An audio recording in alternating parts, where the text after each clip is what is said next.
بالله من الشيطان الرجيم بسم الله الرحمن الرحيم ولقد آتينا إبراهيم رشده من قبل وكنا به عالمين إذ قال لأبيه وقومه ما هذه التماثيل التي أنتم لها عاكفون إلى آخر الآية.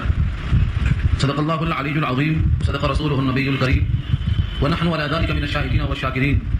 اللهم ألهمنا رشدنا وأعذنا من شرور أنفسنا. اللهم وفقنا لما تحب وترضى من القول والفعل والنية. رب اشرح لي صدري ويسر لي أمري واحلل عقدة من لساني يفقهوا قولي. آمين يا رب العالمین. محترم حضرات، معزز سامعین، محترم خواتین، میری ماں اور بہنوں، ملی بھائیوں، پیارے بچوں، آج کی گفتگو کا عنوان ہے سورہ انبیاء 17واں پارہ. 5واں رکوع یہاں سے شروع ہو رہا ہے، سورت کا بھی اور پارے کا بھی.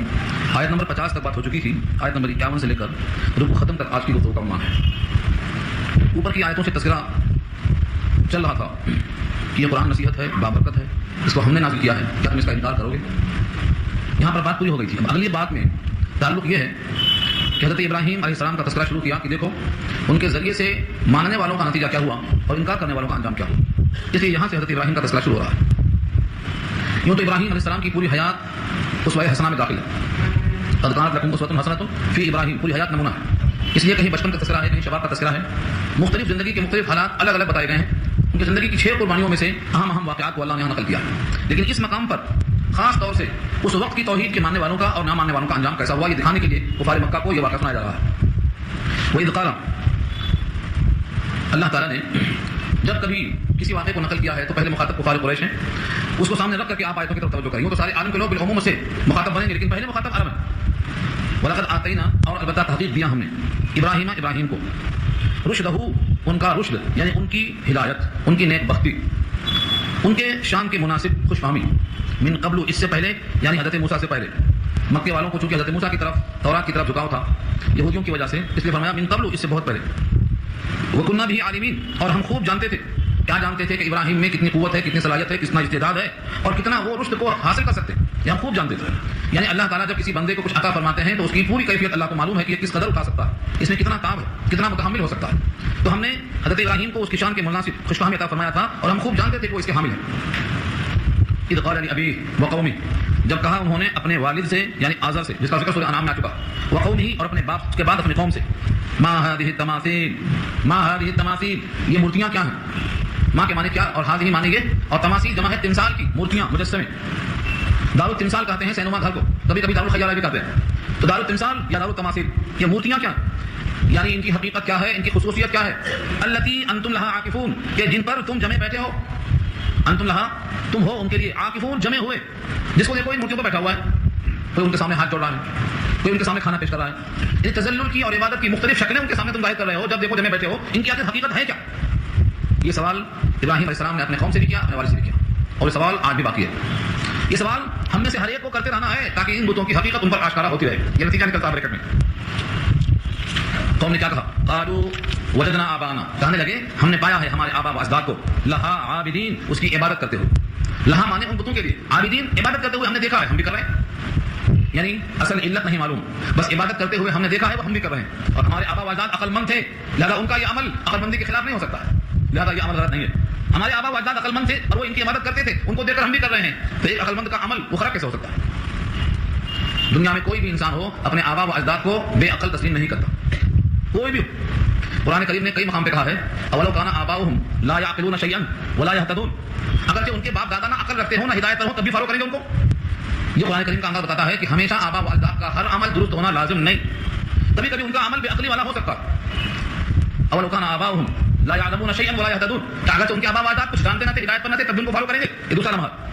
تو کبھی کبھی علم نہ ہونا، کبھی کبھی تعقل نہ کرنا، اس کا بھی امکان ہے. تو آبا و اجداد کی ہر بات ضروری نہیں کہ وہ درست ہو. اسی لیے اللہ نے مثال میں ابراہیم کو دیا کہ ابراہیم کے والد جو بت پرستی کرتے تھے، بت بناتے تھے، مگر ابراہیم کے ذریعے سے ثابت کروا دیا کہ ان کا یہ عمل درست نہیں تھا. بت شکنی درست تھی، بت گری درست نہیں تھی. وجدنا آباءنا لها عابدین، ان کا جواب سن کر ابراہیم نے کیا جواب دیا، یہی غور فکر کرنا. قال لقد كنتم انتم وآباؤكم في ضلال مبين، کہا البتہ تحقیق تم اور تمہارے آبا و اجداد کھلی گمراہی میں ہیں، کھلی غلطی میں. تمہاری گمراہی تو یہ ہے کہ تم سمجھے بغیر ان کی اتباع کر رہے ہو، اور ان کی گمراہی یہ ہے کہ ایک بے حیثیت اور ایک مجبور محض مخلوق کو خدائی کا درجہ دے کر بیٹھے ہوئے ہیں. تو دونوں کھلی گمراہی میں ہو، تم بھی، تمہارے آبا و اجداد بھی. یہ جملہ کہہ دینا کوئی آسان نہیں ہے، اور تنہا ہو کر بھی ساری کائنات کا عقیدہ اس کے خلاف ہے، پھر بھی ایسی بات کہہ دینا کوئی آسان کام نہیں ہے. لقد کنتم تم انتم وآباؤکم تم اور تمہارے آبا و اجداد فی ضلال مبین کھلی گمراہی میں. کبھی قوم نے سنا ہی نہیں تھا آج تک, کیونکہ سب بتوں کی پوجا کرتے تھے, بتوں کے خلاف نہ سنتے تھے نہ سمجھتے تھے نہ سوچ سکتے تھے. اچانک ایک ایسا شخص جو ابھی نوجوان ہے وہ بتوں کے بارے میں ایسا کہتا ہے تو سب کے سب حیرت میں پڑ گئے, سوال کر بیٹھے کیا تم کچھ حقیقت لائے ہو یا ہم سے مذاق کر رہے ہو, کھلواڑ کر رہے ہو جس طرح بچے مذاق کیا کرتے ہیں. قالوا اجئتنا بالحق, کہنے لگے کیا تم اپنے نزدیک کچھ حق لائے ہو, جو ان بتوں کے خلاف باتیں کرتے ہو تمہارے پاس کچھ حق ہے, اگر یہ گمراہی ہے تو پھر حق کیا. ام انت من اللاعبین, یا ہو تم کھلواڑ کرنے والے. لاعبین جمع ہے, لاعب اس کا واحد ہے, لاعب کے معنی کھیل, کھیل کرنے والے. ہمارے عقیدے اور مذہب سے ہمارے آبا و اجداد کے افعال سے تم کھلواڑ کرتے ہو یا واقعی تم کچھ حق لے کر کے آئے ہو. حق کیا ہے؟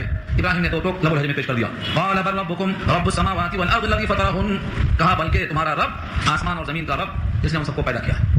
تمہارا رب کوئی الگ نہیں ہے, جو آسمان کا رب ہے جو زمین کا رب ہے وہی تمہارا رب ہے. اس کی دلیل کیا ہے ربوبیت کی کہ اس نے ان سب کو پیدا کیا. فطرہن, فطرہن کے معنی خلقہن, لیکن خلقہ کے بجائے فطرہ استعمال کیا کیونکہ فاطر کے معنی خالق سے تھوڑا سا ہٹ کر بھی ہے.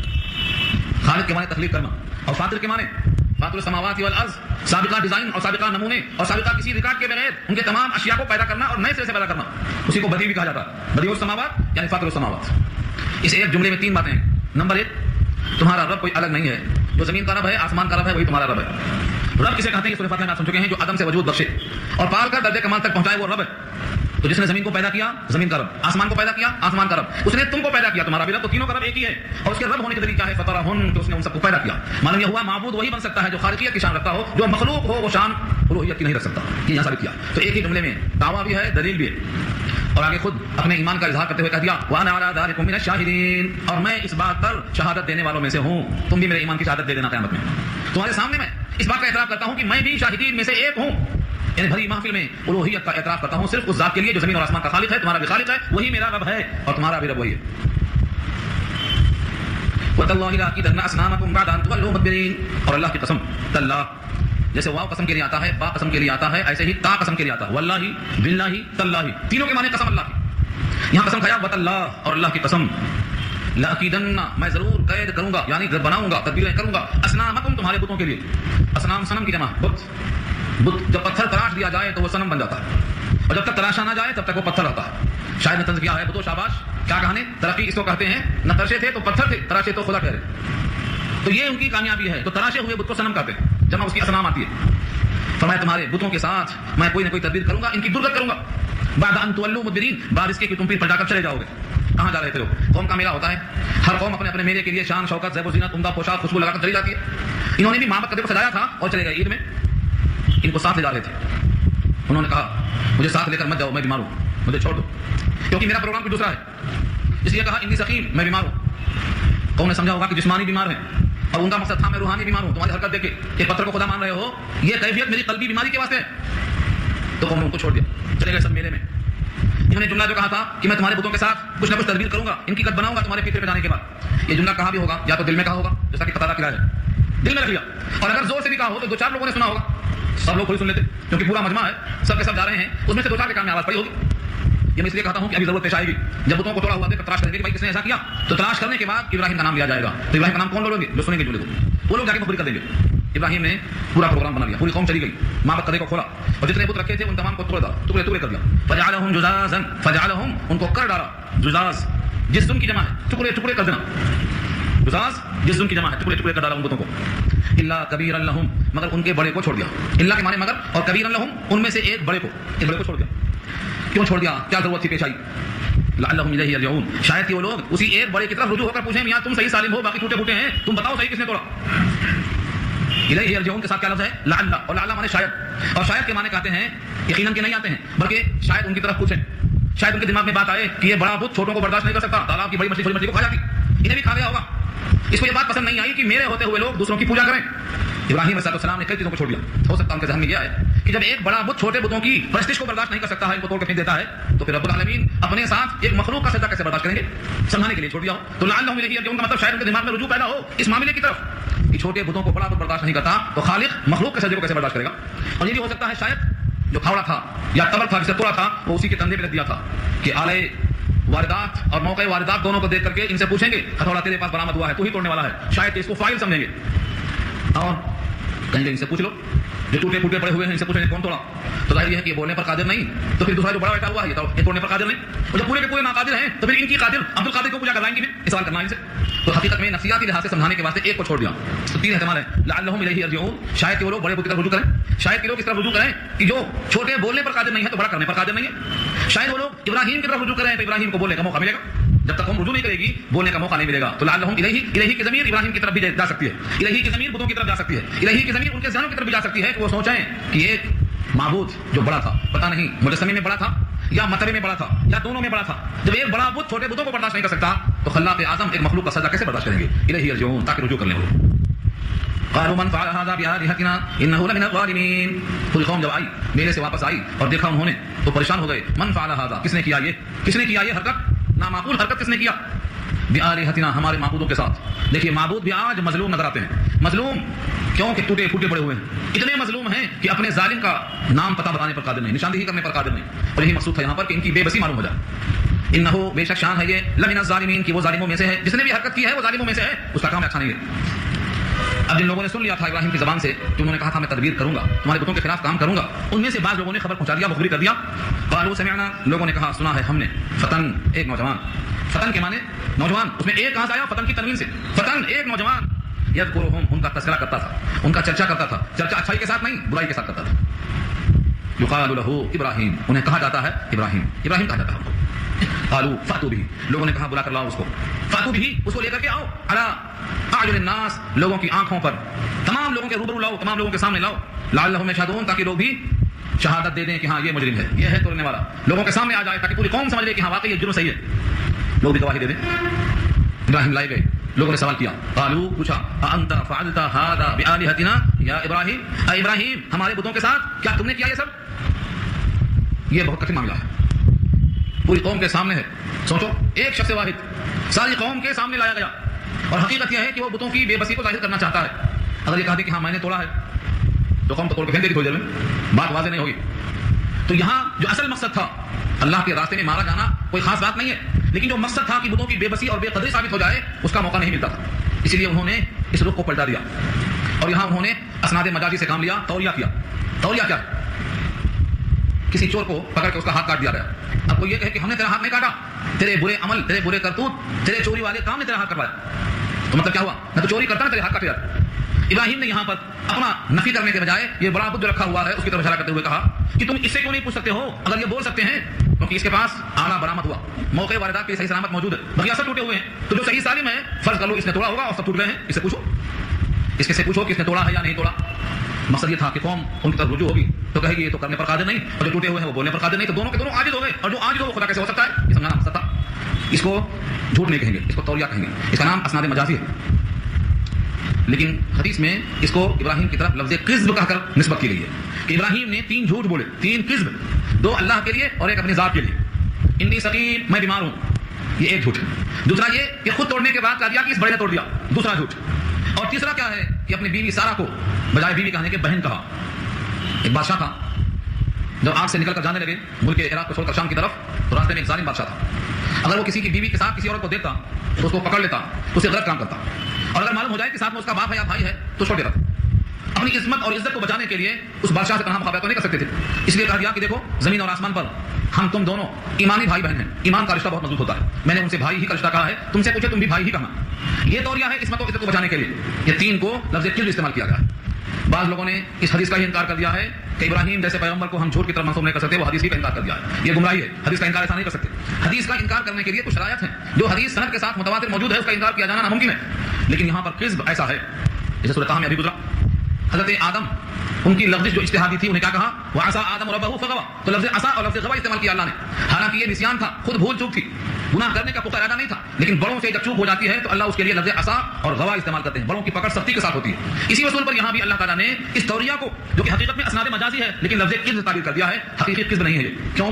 روایت میں خود موجود ہے کہ 3 جھوٹ اللہ کے لیے بولے، اللہ کے لیے بولے، اور کذب اللہ کے لیے کب ہوگا، جب وہ صدق ہو، سچا ہو، کیونکہ جھوٹ کا حکم اللہ نہیں دے سکتے، اللہ کے لیے جب کوئی کام ہوگا تو وہ عمدہ کام ہوگا، غلط کام ہو ہی نہیں سکتا، تو اللہ کے لیے ہونے کا مطلب یہ ہے کہ وہ کذب نہیں ہے بلکہ اسناد مجازی ہے، اس کا نام توریہ ہے، اور یہ کسی کے یہاں بھی جھوٹ کی قسم میں نہیں آتا۔ ہاں جو شیعوں کا تقیہ ہے وہ یہاں نہ لا کے ملا دیں، کیونکہ شیعوں کے یہاں تقیہ بالکل جھوٹ کا نام ہے اور ان کے یہاں جھوٹ سے ہی کام لیا جاتا ہے، اس جھوٹ کا نام لوگ تقیہ کہتے ہیں، تقیہ اور توریہ میں فرق ہے، اس کی مثال دے کے میں سمجھاتا ہوں آپ کو۔ تقیہ اور تولیہ میں کیا فرق ہے؟ دیکھو یہاں پر انی سقیم کہا، میں بیمار ہوں، سورہ صافات میں آئے گا یہ۔ قوم نے کیا سمجھا؟ جسمانی بیمار ہے، اور آپ کا کیا مطلب تھا؟ میں روحانی بیمار ہوں۔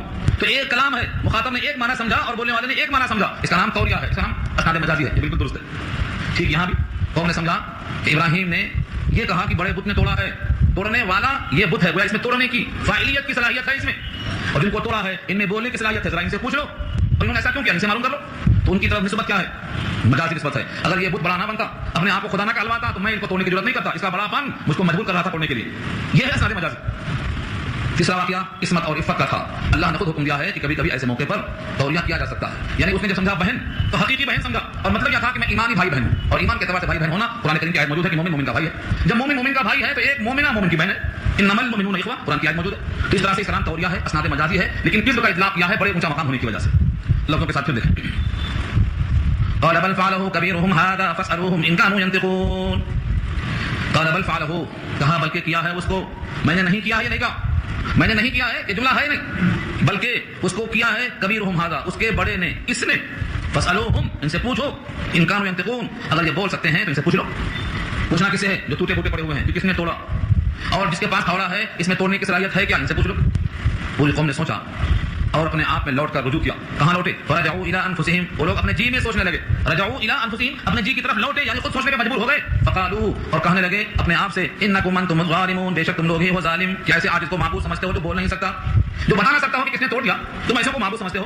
یہ دل میں پشیمانی ہوئی۔ ثم پھر نکسوا علی رؤوسہم، عہدے ہو گئے اپنے سروں پر، ان سر کو جھکا لیا شرمندگی کے مارے، شرمندہ ہو کر سر کو جھکا لیا، اور ابراہیم سے مخاطب ہو کر بولتے ہیں، لقد علمت، تم کو تو خوب معلوم ہے، لقد علمت، تم تو خوب جانتے ہو، ما هؤلاء ينطقون، کہ یہ لوگ نہیں ہیں بولتے، یہ لوگ بولتے نہیں ہیں، یعنی بول نہیں سکتے، بولتے نہیں ہیں کا مطلب بول نہیں سکتے۔ ابراہیم کو پورا موقع مل گیا، یہی چاہتے بھی تھے وہ کہ ان کی جو حیثیت ہو ظاہر ہو جائے۔ قال فتعبدون من دون اللہ، کہنے لگے کیا بس تم لوگ عبادت کرتے ہو اللہ کے علاوہ کی، ماں ایسی چیزوں کی، لا ينفعکم شیئا، جو تم کو نفع نہ دے کچھ بھی، ولا یضرکم، اور تم کو نقصان بھی نہ پہنچا سکے، یعنی اگر تم عبادت کرو تو تم کو نفع نہ دے، اور اگر تم اس کی عبادت نہ کرو تو تم کو نقصان بھی نہ پہنچائے۔ حیثوں کی تم عبادت کرتے ہو، لا ينفعکم میں آگے شیئن جو لائے ہیں، شیئن میں تنوین ہے، اور تنوین برائے تقلیل ہوتی ہے نکرہ کے لیے، یعنی یہ تمہیں نفع دینے پر کچھ بھی کسی طرح قادر نہیں ہے، ذرہ برابر نفع نہیں دے سکتے اگر تم بندگی کرتے رہو، اور ولا یضرکم، اور اگر تم کبھی بھی ان کی پرستش نہ کرو تو تم کو ضرر پہنچانے پر قادر نہیں ہے کچھ بھی۔ اف لکم، تف ہے تم پر، افسوس ہے تم پر، ہمارے اردو میں تف بولتے، اس کو عربی میں اف بولتے، اف لکم، تم پر تف ہے، ولما تعبدون من دون اللہ، اور ان پر بھی تف ہے جن کو تم پوچھتے ہو اللہ کے علاوہ سے۔ افلا تعقلون، کیا تم کو اتنا بھی عقل نہیں ہے کہ تم غور و فکر کر لو کہ تم تو زیادہ اس کے مقابل میں طاقتور ہو، اس کے مقابل تم خود قدرت والے ہو، اس کے مقابل تم بولنے والے ہو، اس کے مقابل تم کرنے والے ہو، تم میں فاعلیت کی طاقت ہے، تم میں بولنے کی طاقت ہے، تم میں ان کو بنانے کی طاقت ہے، ان میں تو بولنے کی طاقت نہیں، کرنے کی طاقت نہیں، سننے کی صلاحیت نہیں، وہ تو مجبور محض ہے، تم اتنا بھی عقل نہیں رکھتے ہو کہ ان کی پوجا کرتے ہو۔ افلا تعقلون۔ اس تقریر کے بعد قوم کے پاس کوئی جواب نہیں، اور حق یہی ہے، توحید کے بعد جواب کیا ملے گا ان کو؟ بتوں میں واقعتاً نہ سننے کی طاقت ہے، نہ فاقی نظر کی طاقت ہے، بتوں میں کسی قسم کی نہ قوت ہے نہ قوت تذکیر ہے، تو یہ بات درست ہے۔ تو پوری قوم نے مل کر کیا کہا کہ دیکھو اس بچے کی بات کا جواب تو ہم نہیں دے سکتے، ہاں اپنے بتوں کی کچھ مدد کرنا چاہتے ہو تو اس کو جلا کر ختم کر دو، نہ رہے بانس نہ بجے بانسری۔ یہ آج بھی چلا رہا ہے، جب لوگوں کے پاس دلیل نہیں ہوتی تو آستین چڑھا کر ختم کر دو بولتے، ختم کر دو۔ ختم کر دینا دلیل نہیں ہے، بلکہ جس کو تم ختم کریں گے وہ تو زندہ جاوید بن جائے گا، اس کی زندگی شہیدوں کی زندگی ہو جائے گی، اس کا مقام بہت اونچا ہو جائے گا۔ شہادت کا مرتبہ کتنا اونچا ہے سورہ یاسین میں دیکھو، اس لیے کسی کو ختم کرنے سے وہ ختم نہیں ہو جاتا، کیونکہ زندگی یہ تو ایک مرحلہ، ایک منزل ہے، یہ ختم ہونے کی جگہ ہی نہیں۔ پھر دہراتا ہوں میں آپ کے سامنے کہ دنیا میں جو ہمارا قیام ہے یہ بیچ کی منزل ہے، نہ پہلی ہے نہ آخری ہے۔ ہم تو آدم کے صلب سے چلے ہیں، آبا و آزاد کی صلب سے نکلے ہیں، ماؤں کے رحم سے نکلے ہیں، اب زمین کی پیٹھ پہ ہیں، آئندہ زمین کے پیٹ میں ہوں گے، پھر موقف حساب میں ہوں گے، پھر جنت یا جہنم میں ہوں گے۔ تو یہ تو ہماری منزلوں میں سے ایک منزل ہے، ختم کہاں سے ہو جائے گا؟ ہاں منتقل ہو جائے گا، اس جہان سے اس جہان میں منتقل ہو جائے گا، ختم کرنے والا کوئی نہیں، یہ پرندہ ختم ہونے والا ہے ہی نہیں، جسم فنا ہو سکتا ہے، روح فنا نہیں ہو سکتی۔ پوری قوم نے مل کر کہا کہ اس کو جلا دو، قالوا، لوگوں نے کہا حرقوہ، اس کو جلا دو، وانصروا آلہتکم، اور مدد کرو اپنے معبودوں کی۔ دیکھو معبود ہیں لیکن مدد کے محتاج ہیں، ان کو اٹھا کر رکھیں گے تو رکھے جائیں گے۔ کتا پیشاب کرتا ہے تو آپ نہ ہٹا لیں تو کتے کو منع نہیں کر سکتے، چڑھاوے کا مال مکھیاں لے کر کھاتی ہیں تو یہ مکھیوں سے چھیننے پر قادر نہیں۔ سورہ حج میں اللہ نے واضح کیا، وَإِنْ يَسْلُبْهُمُ الذُّبَابُ شَيْئًا لَا يَسْتَنقِذُوهُ مِنْهُ، ضعف الطالب والمطلوب، اتنے کمزور ہیں کہ اس سے مکھی سے چھیننے پر قادر نہیں ہے۔ لیکن قوم کہتی ہے اپنے معبودوں کی مدد کرو، جو مدد کے لیے محتاج ہو، بھلا وہ معبود کیسے ہو سکتا ہے؟ مگر آج آپ کے ملک میں کروڑوں انسان ہیں جو انہیں کو خدا سمجھ کر پوجا کر رہے ہیں، اور ہم آتے جاتے گزر جاتے ہیں۔ کبھی توفیق نہیں ہوتی ہے کہ جدی ابراہیم کہنے والے، اپنے نبی کی اتباع کرنے والے ابراہیم کی نقل کرنے کی کبھی ضرورت کریں، کبھی ہم بھی تو کہیں کہ ان بتوں کی پوجا کیوں کرتے ہو، اس میں کیا خاص بات رکھی ہوئی ہے؟ ان بتوں میں کوئی صلاحیت نہیں ہے، یہ ایسا دیکھتے ہیں جیسا کہ واقعی تم کو دیکھ رہے ہیں، حالانکہ وہ دیکھنے پر بھی قادر نہیں۔ تو مدد کرو اپنے معبودوں کی، اگر تم کچھ کر سکتے ہو تو جلا دو ان کو۔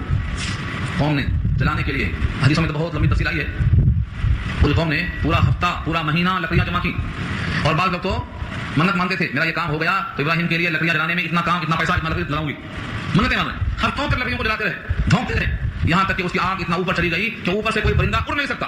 اگر اڑنے کی کوشش کیا تو جل کے گر جاتا اس میں. آگ تیار ہے ایک انسان کے لیے, اتنے لوگ آگ تیار کر کے بیٹھے, اتنے لوگوں کی آگ, اتنی آگ کی تپش, عقل کیا کہتی ہے جل جائے گا. یہ تو ہے نمرود کی آگ تیار ہے, بے خطر کود پڑا آتش نمرود میں عشق, عقل ہے محب تماشائے لبے بام, ابھی عقل کہتی ہے کہ جل جائے گا, لیکن عشق کہتا ہے تیرا کچھ نہیں ہوگا.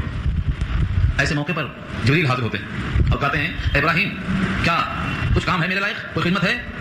ابراہیم کہتے ہیں حاجت تو ہے مگر تمہاری حاجت نہیں ہے مجھ کو, حاجت تو ہے لیکن تمہاری مجھ کو کوئی حاجت نہیں. فرمایا آپ نے رب سے کہہ لو. فرماتے ہیں میرا رب میں جو سوال کروں گا اس سے پہلے سے وہ میرے حالات کا احاطہ کیے ہوئے ہے, اس کا علم محیط ہے, ایک ایک ذرے کا احاطہ کیے ہوئے ہے. رب خلیل کو خلیل کا پورا حال معلوم ہے کہ میں کیوں جل رہا ہوں, کیوں جلایا جا رہا ہوں, جلانے والے کون لوگ ہیں, وہ لوگ کتنے قادر ہیں, سب چیزیں مجھے معلوم ہیں. یہ ابراہیم کی خلت ہے, کسی کی حاجت نہیں. ابلیس نے کہا کہ ان کو کیسا پھینکیں گے کہ بیچوں بیچ میں گریں, ایسا پھینکیں گے تو قریب میں رہ جائیں گے, جب تک بیچ میں نہ جائیں تو من جنیق, جس کو ہم گوپی کہتے ہیں, گوپی دور سے پھینکنے کا طریقہ سکھا دیا کر کے ابراہیم کو پھینکا گیا رسیوں میں باندھ کے گوپیا کے ذریعے. جب وہ آگ میں گرتے ہیں تو اللہ تعالیٰ نے ابراہیم کی خودداری کا لحاظ کرتے ہوئے جبریل کو نہیں بھیجا, براہ راست آگ سے بات کرنا شروع کر دیا اللہ نے, اے آگ تو ٹھنڈی ہو جا, تو سلامتی ہو جائے ابراہیم پر. کیونکہ جب خلیل کو کسی کا واسطہ پسند نہیں ہے تو رب خلیل کو بھی کسی کا واسطہ کیوں چاہیے, اس کے حکم کے تابع ہیں, سارے کائنات حکم مانتی ہے. رب خلیل نے خود حکم دے دیا, قلنا یا نار, ہم نے کہہ دیا کہ اے آگ کونی ہو جا تو بردن ٹھنڈی, و سلامن اور سلامتی علی ابراہیم, ابراہیم پر. 3 لفظ ہیں, شارحین لکھتے ہیں کہ اللہ نے یا آگ کہا, اے آگ, اے نور, کیوں مخاطب براہ راست آگ سے ہو گئے, کیونکہ دنیا کی ہر مخلوق اللہ کا حکم براہ راست مانتی ہے. ہم سمجھتے ہیں آگ میں شعور نہیں ہے, آگ کیا حکم مانتی ہے. جب حضرت عمر نے دریائے نیل کے نام خط لکھا تھا تو لوگ کہتے تھے عمر کی بات دریا کیا سنے گی. حضرت عمر نے کیا کہا تھا, اگر تو اللہ کے حکم سے جاری ہے تو اللہ کے حکم کو زمین پر نافذ کرنے والا خلیفہ عمر تم سے کہتا ہے کہ اللہ کی خاطر رک جا. تو جب یقین ہوتا ہے لوگوں کو کہ کائنات کا ذرہ ذرہ اللہ کے حکم کا پابند ہے تو اس کو مخاطب کرنے میں ہچکچاہٹ نہیں ہوتی. تو اللہ نے آگ کو حکم دے دیا اور آگ نے قبول کر لیا. مسئلہ ہے جو آگ انکار کرے. اب جتنے لوگ مادہ پرست ہیں وہ کہتے ہیں آگ کا کام جلانا ہے لہذا آگ ٹھنڈی نہیں ہو سکتی. جو کہتے ہیں پانی میں غرق ہوئے تو پانی میں آگ نہیں لگ سکتی. لیکن قرآن نے واضح کیا ہے کہ تمام چیزوں کے اندر جو خواص ہیں وہ اللہ کے حکم کے تابع ہیں. فرعون کو اللہ نے کہا پانی میں غرق ہوا لیکن آگ میں نکلا, وہاں پانی آگ بن گیا. سورہ نوح میں دیکھو, اغرقوا فادخلوا نارا, فرعون کہاں ڈوبا, پانی میں ڈوبا. اغرقوا غرق ہوا پانی میں, ادخلوا نارا داخل ہوا آگ میں, اور دونوں پاسٹنس میں ہے, دونوں ماضی میں ہے, یعنی جیسے ہی پانی میں غرق ہوا ویسے ہی آگ میں نکلا. تو پانی میں آگ کی طاقت اور آگ میں سلامتی اور ٹھنڈک کی طاقت, یہ دونوں اللہ کے تابع ہیں. ابراہیم کے لیے جس طرح آگ نے ٹھنڈک کا کام کیا, برف کا کام کیا. آپ جانتے ہیں فرعون کے لشکر کو ڈبانے کے لیے پانی کو اللہ نے موسیٰ کو بچانے کے لیے دیوار بنایا تھا, چلے گئے تو پھر دیوار کو پانی بنا دیا. لیکن جو مادہ پرست ہیں وہ ان چیزوں کو ماننے پر تیار نہیں ہیں. یہ تو معجزات ہیں, معجزات, اور معجزات کہتے ہی اسی کو ہیں جو خرق عادت ہو, عام انسانوں سے نہ ہو سکتا ہے, تو اللہ کا فعل ہے اور اللہ ہر چیز پر قادر ہے. معجزہ کہتے ہی اسی کو ہیں جو سب کو عاجز کرنے والا ہو, سب جو کام نہ کر سکے. ابراہیم کو اللہ نے آگ میں ڈال دیا, اللہ کے بندے کو آگ میں ڈالا گیا. رسیاں جو جسم پر لگی تھیں جن سے باندھا گیا تھا ابراہیم کو, آگ نے اس رسی کو جلایا لیکن جسم کا ایک رونگٹا نہیں جلایا. اس لیے کہا یا نار کونی بردن, ٹھنڈی ہو جا. سالین کہتے ہیں اگر ٹھنڈی صرف بردن کہتے تھے تو ٹھنڈک کا عذاب ہو جاتا, برف ہو جاتا. آگے کہا سلام, ٹھنڈک میں بھی سلامتی ہو, ٹھنڈک بھی معتدل ہو. آپ کا ایسی چل رہا ہے, زیادہ ہو گیا تو سر میں درد ہو جاتا, سر میں آپ کے پکڑ لیتا تو زیادہ ٹھنڈک بھی تکلیف دہ ہو جاتی. تو کیا کہا سلام ہو, سلامتی کے ساتھ ٹھنڈی ہو جا. لکھا ہے اگر آگے اعلیٰ ابراہیم نہ ہوتا تو ساری کائنات کی آگ بجھ جاتی, تو پھر کھانا پکنا مشکل ہوتا. اللہ نے اعلیٰ ابراہیم کی شرط لگایا, صرف ابراہیم کو ٹھنڈی ہونے کا حکم دیا اللہ نے. اللہ کا حکم ہر چیز تسلیم کرتی ہے اور مانتی ہے. اگر کوئی انکار کرنے والا ہے تو انسان کا ایک حصہ ہے. کچھ انسان ہیں جو انکار کرتے ہیں کیونکہ اللہ نے ان کو اختیار دے رکھا ہے. ابھی امتحان ہے, جو چاہے لکھو. ابراہیم کتنے دن تھے, بعض لوگوں نے 7 دن کہا ہے, آگ میں 7 دن رہے. بعض لوگوں نے اور تعداد لکھی ہے, لیکن یہ سب تاریخی بات ہے, اس پر کوئی روایت صحیح ڈھنگ کی نہیں ملتی, تاریخی بات. ہاں اتنی باتیں ہیں, ان سے پوچھا گیا کہ دنیا میں سب سے راحت کے دن کون سے گزرے, تو فرمایا جس کو لوگوں نے سمجھا تھا مشقت کا دن, یعنی آگ میں رہنے کا دن. براہ راست اللہ کی طرف سے ان کو دلوں کا چین نصیب تھا, غذائیں نصیب تھی. ابراہیم تو کہتے تھے جب میں بھوکا ہوتا ہوں میرا رب مجھے کھلاتا ہے, بیمار ہوتا ہوں تو شفا دیتا ہے. الذی هو یطعمنی ویسقین واذا مرضت فهو یشفین والذی یمیتنی ثم یحیین والذی اطمع ان یغفر لی خطیئتی یوم الدین. انہوں نے رب کی تعریف کی ہے, تو بھلا وہاں تو خاص طور سے اللہ کی خاطر پھینکے گئے تھے, بھلا وہاں کھلانا پلانا کیوں نہیں ممکن ہوگا. تو ابراہیم بڑے سکون کے ساتھ گزارتے ہوئے حکم ہوا کہ جس جہاں پر لوگ جان لینے پر تیار ہو جاتے ہیں اس جگہ کو چھوڑ دینا ہے. اب یہاں سے ہجرت کر گئے, ملک عراق کو چھوڑ کر ملک شام کی طرف چلنے لگے. یہاں سے اشارہ اسی کی طرف ہے. وارادوا به کیدا فجعلناهم الاسفلین, لوگوں نے ارادہ کیا ان کے ساتھ داؤں کا برا کرنا چاہا. فجعلناهم, تو ہم نے کر ڈالا ان کو الاخسرین, خسارے سے اکثر, اس کی جمع خاص اکثری, ناکام کر دیا ہم نے, ان کی تدبیریں ضائع ہو گئیں. ابراہیم کا کچھ بھی نہیں بگاڑ سکے. ابراہیم وہاں سے نکل کر بڑے سکون سے سلامتی کے ساتھ باہر آ گئے. آپ کے بھتیجے لوط علیہ السلام, جو آپ کے بھتیجے تھے لوط علیہ السلام, جو آپ کے ساتھ تھے, قوم ان کی بھی مخالف تھی, ان کو ساتھ لے کر قوم سدوم کی طرف آ گئے. قوم سدوم ایک بستی ہے, بلکہ 6-7 بستیوں کا ایک گاؤں تھا, اس کا نام سدوم تھا. 6 کو اللہ نے اونٹھا کر دیا, اوپر لے جا کر کے پلٹا دیا. ایک بستی کو چھوڑا جہاں حضرت لوط علیہ السلام رہا کرتے تھے. ونجیناہ ولوطا, اور نجات دیا ہم نے ان کو اور لوط کو, الی الارض التی بارکنا فیہا, اس زمین کی طرف جس کو ہم نے برکتوں سے نوازا, مراد ملک شام ہے. فیہا اس جگہ میں برکتوں سے جہاں ہم نے نوازا تھا للعالمین، سارے جہان کے لیے، سارے انبیاء وہاں مدفون ہیں، سارے ثمرات بہت زیادہ، اور وہاں پر انبیاء کا آنا جانا رہا، بیت المقدس وہاں پر قبلہ اول رہا، اور ظاہری اور باطنی برکات وہاں اللہ نے زمین میں سرخیزی خوشحالی رکھی، فضائیں بڑی عمدہ رکھی، اور ابھی جو اہم معرکۃ العراق جنگیں ہیں یہ سب وہی ہونے والی ہیں بیت المقدس میں، اور دمشق کے جامع مسجد سے حضرت عیسیٰ کا نزول تو ابھی باقی ہے، ان کی تفصیلی بات سورہ کہف کے آخر میں آ چکی ہے، تو یہ سب چیزیں اس مقام کو برکت والا کہا گیا ہے، وہاں کی طرف منتقل کر دیا گیا۔ انہوں نے بڑھاپے میں اللہ سے دعا کی تھی، وَوَهَبْنَا لَهُ إِسْحَاقَ، تو ہم نے ان کو دے دیا اسحاق، پہلا بیٹا اسحاق دیا، کس سے؟ یہ تو جاننا ضروری ہے، حضرت سارہ پہلی بیوی ہیں، ان سے اسحاق پیدا ہوئے، لیکن اگر پہلے پیدا ہو جاتے تو ہاجرہ ابراہیم کے نکاح میں کیوں آتی؟ ہاجرہ کو تو اسی ظالم بادشاہ نے تحفے میں دے دیا تھا۔ قصہ یہ کہ جب ظالم بادشاہ راستے سے خبر ملی کہ حضرت سارہ جا رہی ہیں ابراہیم کے ساتھ ہیں، بڑی خوبصورت ہیں، پکڑ کے لائی گئی، اس نے ہاتھ ڈالنا چاہا، اللہ نے اس کو معذور کر دیا، اپاہج کر دیا، اس کا ہاتھ شل ہو گیا، زمین پر بیٹھا رہا تھا، اس نے کہا سارہ مجھے بچا لو، دعا کر لو تم کو چھوڑ دوں گا، اللہ سارہ نے دعا کر دیا، ٹھیک ہوگا، پھر خراب ہوئی نہیں، پھر ہاتھ ڈالنا چاہا، پھر اپاہج ہو گیا۔ مجھے یہاں مماثل دکھائی دیتی ہے، نبی صلی اللہ علیہ وسلم جا رہے تھے، ہجرت کر رہے تھے، تو قریش نے کہا تھا جو محمد کا سر لائے گا صلی اللہ علیہ وسلم ان کو ہم سرخ سہون انعام میں دیں گے۔ سراقہ ابن جاشم گھوڑا لیے پہنچ گیا، اتنا فاصلہ تھا کہ وہ دیکھ رہا تھا صدیق اکبر گھوڑے پر جا رہے ہیں، آپ کی قرات کی آواز کام میں آ رہی تھی، اللہ کے فضل سے ایسا ہوا کہ اسے گھوڑے کو ٹھوکر لگی، زمین میں دھس گیا۔ یاد ہے واقعہ حضرت النبی کا؟ سراقہ نے کہا کہ میں اپنی حرکت سے بعد آتا ہوں، دعا کر تو گھوڑا نکل جائے، آپ نے دعا کر دیا، گھوڑا نکل گیا۔ یاد آیا کہ پھر 100 گھوڑے ملیں گے، 100 اونٹ ملے گا انعام میں، پھر آگے بڑھا، ایک بار، دو بار، 3 بار ایسا ہوا، لیکن ہر بار ناکام ہونے کے بعد اس کو یقین آ گیا کہ یہاں معاملہ کچھ ایسا ہے کہ میں قادر نہیں ہو سکتا، اس لیے آگے بڑھ کے بولتا ہے کہ میں اب کچھ نہیں کروں گا، میرے واسطے ایک امان لکھ دو، امان، کل کے دن جب آپ کامیاب ہوں گے تو میری گردن نہ ماری جائے، امانت نامہ لکھ دو میرے واسطے امان۔ آپ نے کہا ابو بکر صدیق سے لکھ دو ان کے لیے امان، اور کہا سراقہ تم جس انعام کی لالچ میں نکلے ہو وہ انعام چھوڑو، تمہارا اس وقت کیا حال ہوگا کہ تمہارے ہاتھ میں کیسر و قصہ کے کنگن ہوں گے۔ تو اس وقت سراقہ سوچ نہ سکتا تھا کہ جس کے سر لانے کو میں نکلا ہوں وہ مجھے کنگن سونے کا پیش کر رہا۔ عمر فاروق کے زمانے میں جب کسرا فتح ہوا اور کیسر کی فتح ہو گئی، ان تمام کو لٹا گیا، تو سراقہ کے ہاتھ میں کنگن پہنا کر حضور نے کہا سراقہ یاد کر نبی کی بات سچی نکلی۔ تو لالچ ایسی چیز ہوتی ہے، اس راستے سے جانے کے چکر میں تھا جبکہ یہاں قربت میں آ کر ملنے والا، ٹھیک یہاں بھی وہی حال ہے۔ سارہ کے اوپر اس نے ہاتھ ڈالا، 3 بار اس کا ہاتھ سل ہوا، اپاہج ہوا، اور تینوں بار سارہ نے دعا کی۔ اس نے بیزار ہو کر کہا کہ تم نے کوئی جنیاں کو لے آئے، یہاں سے لے جاؤ، جہاں سے لائے وہاں چھوڑ کے جاؤ، اور چلتے چلتے کہا ہاں سنو، ہاں اجرک، یہ تمہارا اجر ہے، تمہارا یہ محنتانہ ہے۔ وہ کیا پیش کیا؟ ہاجرہ کو پیش کیا، ہاں اجرک، تیرا یہ محنتانہ ہے، وہاں اجرک جا کے ہاجرہ ہوا۔ بعض کہتے ہیں کہ وہ اس کی بیٹی تھی، اور بعض کہتے ہیں وہ ان کی باندھی تھی، تاریخ کی بات ہے واللہ اعلم۔ یہودی کہتے ہیں کہ وہ باندھی تھی تاکہ ان سے پیدا ہوئے اسماعیل، تو بنی اسماعیل ایک باندھی کے بیٹے ثابت ہوں گے، اور وہ اپنی بیٹی تھی تو بادشاہ کی بیٹی سے پیدا ہوئے تو شہزادی سے پیدا ہونا ثابت ہوگا۔ بہرحال ہاجرہ تحفے میں آئی تھی، حضرت سارہ نے کہا مجھ سے تو اولاد نہیں ہوئی، یہ میں آپ کو تحفہ کرتی ہوں۔ اللہ تعالیٰ نے ہاجرہ سے اولاد عطا فرمائی جس کا نام اسماعیل ہے۔ پیدا ہوتے ہی ان کو لے جا کر چھوڑنے کا حکم ہوا تھا، زمزم کا پانی نکلا ان کے پاؤں کی جڑ سے، 13 سال کے بعد ہو گئے تو ماں کے ساتھ چھوڑنے کا حکم ہو گیا، قربانی کا واقعہ پیش آیا۔ تو اسماعیل ہاجرہ سے پیدا ہوئے، اور اسحاق علیہ السلام سارہ سے پیدا ہوئے۔ جتنے بعد کے نبی ہیں وہ اسحاق سے پیدا ہوئے، اسحاق سے یعقوب پیدا ہوئے، یعقوب سے یوسف پیدا ہوئے، تمام سلسلہ نبوت وہاں چل پڑا، لیکن بنی اسماعیل میں صرف اور صرف سید الانبیاء پیدا ہوئے بحیثیت نبی کی۔ یہودیوں کو یہ بھی برداشت نہیں ہے کہ ان میں ایک نبی بھی پیدا ہو۔ اللہ تعالیٰ نے یہاں ذکر کیا وَوَهَبْنَا لَهُ إِسْحَاقَ، کہ ہم نے ابراہیم کو ہبہ کیا، ہجرت کے بعد ہم نے اسحاق کی شکل میں ان کو بیٹا دیا، وہ یعقوب اور پوتا بھی دیا، کیونکہ اسحاق کے بیٹے یعقوب ہیں، اسحاق کے بیٹے یعقوب ہیں، دونوں پیغمبر۔ اللہ فرمایا نافلہ، نافلہ مانے زائدہ، انعام کے طور پر دیا ہم نے، انہوں نے صرف بیٹا مانگا تھا، میں نے بیٹا بھی دیا، پوتا بھی دیا۔ سورہ صفات میں بات آئی ہے تمہیں مرا اسحاق یعقوب، اور اسحاق کے پیچھے ہم نے یعقوب کی خوشخبری دے دی۔ ابھی بیٹا بھی نہیں پیدا ہوا، بیٹا پیدا ہونے سے پہلے کہا دیا ایک بیٹا ہوگا، اس بیٹے کا بیٹا ہوا۔ اس سے معلوم یہ ہوا کہ ذبیح اللہ اسماعیل ہیں، اگر اسحاق ذبیح اللہ ہوتے تو ان کی پیدائش کے پہلے اگر بول دیتے کہ ان سے ایک پوتا بھی پیدا ہوگا تو ان کو ذبح کرنے کا امتحان دیوانا ہو جاتا۔ یہ تفصیلی بات سورہ صفات میں آ چکی ہے۔ اللہ فرماتے ہیں وَكُلًّا جَعَلْنَا صَالِحِينَ، اور ہم نے بنایا تھا سب کو نیک، صالحین اعلیٰ درجے کا نیک بنایا تھا، اور انسانوں میں اعلیٰ درجے کا نیک کون ہو سکتا ہے؟ جو نبی ہوتا ہے، نبوت جس کو مل جاتی ہے۔ اشارہ یہ ہے کہ ہم نے ان کو نبوت کا مقام دیا، یعقوب بھی نبی ہیں، اسحاق بھی نبی، یہ 4 پشتے مسلسل نبی ہیں۔ وَجَعَلْنَاهُمْ أَئِمَّةً، اور بنایا ہم نے ان کو امام، امام کی جمع ائمہ، پیشوا، یہ مقتدا ہیں، پیشوان کیا کرتے ہیں؟ یہ یہدون بامرنا، ہمارے حکم کے مطابق لوگوں کو ہدایت کرتے ہیں، ہادیوں کا کام کرتے ہیں، یعنی یہ خود کے خود صالح ہیں، نیک ہیں، مقتدا اور پیشوا ہیں، لوگوں کو ہمارے حکم کے مطابق ہدایت کرتے ہیں۔ وَأَوْحَيْنَا إِلَيْهِمْ فِعْلَ الْخَيْرَاتِ، اور ہم نے ان کو حکم بھیجا ہے نیکیوں کے کرنے کا، تمام نیکیوں کا کام کرتے رہتے ہیں۔ وإقام الصلاۃ، نماز قائم کرنے کا، ایتاء الزکاۃ، زکات دینے کا، وكانوا لنا عابدین، اور تھے وہ ہمارے عبادت گزار بندے۔ تو 3 باتیں آ گئیں، نمبر 1 صالحین تھے، نبوت کا اشارہ ہے، نمبر 2 امام تھے، پیشوائی کا، قیادت کا اور ساری امت کی رہنمائی کا اشارہ ہے، اور نمبر 3 وہ عابدین، عبادت گزار تھے۔ تو یہ لوگ عبادت میں بھی فائق تھے، علم میں بھی فائق تھے، اور لوگوں کی رہنمائی کرنے میں بھی فائق تھے، یہ اللہ نے خوب ان کو نوازا۔ اور ساتھ میں ان کے جو بھانجے تھے، بھتیجے تھے، حضرت لوط علیہ السلام، ان کا ذکر فرمایا وَلُوطًا آتَيْنَاهُ حُكْمًا وَعِلْمًا، اور لوط علیہ السلام کو ہم نے دیا حکم اور علم۔ حکم سے مراد احکامات یعنی نبوت، وعلمًا اور علم یعنی کیسے کریں اور کیا کریں۔ وَنَجَّيْنَاهُ مِنَ الْقَرْيَةِ، اور نجات دیا ہم نے ان کو اس بستی سے الَّتِي كَانَتْ تَعْمَلُ الْخَبَائِثَ، جو بستی والے گندے کام کرتے تھے۔ درر منصور میں 10 کام بتائے گئے ہیں جو گندے کام کرتے تھے لوگ، ان میں مردوں سے مرد کی خواہش پوری کرنا سر فہرست ہے، گانا بجانا، گانا بجانا، شراب پینا، راستوں میں لوگوں کو چھیڑنا، تالیاں بجانا، راستہ چلنے والوں پر جملے کسنا، لوٹ لینا، یہ سب ان کے کام تھے. داڑیاں چھیلنا، موچھیں بڑی بڑی رکھ کے روانی شکلیں بنا کر کے لوگوں کو لوٹ لیا کرتے تھے. 10 کام بتائے، ان میں سر فہرست کام یہ ہے کہ مردوں سے مرد کی خواہش پوری کرنا. یہ سب سے پہلے اس کائنات میں، اس زمین پر، اسی قوم نے اس کام کو شروع کیا تھا. فرمایا ونجیناہ من القریہ، ہم نے اس بستی سے ان کو بچا لیا، نجات دے دیا. التی کانت تعمل الخبائث، جو گندے کام کیا کرتی تھی. اللہ نے فرشتوں کو بھیجا، تفسیر سورہ ہود میں آ چکی ہے، میں اشارہ کر دوں. اللہ نے فرشتوں کو بھیجا لیکن امرد بچوں کی شکل میں بھیجا، حسین بچوں کی شکل میں. پوری قوم آ گئی. حضرت لوط پریشان ہو گئے. انہوں نے کہا پریشان مت ہو، ان کے ہاتھ ہم تک نہیں پہنچیں گے، ہم کون ہیں ان کو معلوم ہو جائے گا.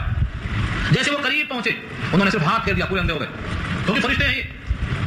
لا تصل الیہ نکرہم، کسی بھی حال میں یہ ہم تک نہیں پہنچیں گے، آپ ان کی فکر مت کیجیے. ان کے ہاتھ اس سے اندھے ہو گئے. اس کے بعد ان فرشتوں نے پتھراؤ کیا، پتھروں کی بارش کی. وامطرنا علیہم مطرا فساء مطر المنذرین، پتھروں کی بارش کرنے کے بعد جبریل نے ان کی بستی کو اٹھا کر اوپر لے جا کر فجعلنا عالیہا سافلھا، اوپر لے جا کر کے اس کو اوندا پلٹا دیا. تو اس طریقے سے ان پر اللہ نے پتھروں کی بارش کی اور بستی کو پلٹا دیا. کیوں؟ انہم کانوا قوم سوء فاسقین، بے شک یہ لوگ ایسی قوم تھے جو فاسق تھے، بدکار تھے، بڑے بدذات تھے، اپنی فطرت میں گندے کام کیا کرتے تھے، نہ نبی کی بات مانتے تھے نہ نبی کی اتباع کرتے تھے. وادخلناہ فی رحمتنا، اور لوط علیہ السلام کو داخل کر دیا ہم نے اپنی رحمت میں. انہ من الصالحین، کہ بے شک وہ بڑے نیکوں میں سے تھے. ایسے موقع پر اللہ نیکوں کو فراموش نہیں کرتے بلکہ ان کے لیے بڑا عزت و احترام کا معاملہ کرتے ہیں. یہاں تک بات پوری ہو گئی. آگے پھر حضرت نوح کا تذکرہ آئے گا، ان کی قوم کا تذکرہ کیا جائے گا. دعا کریں.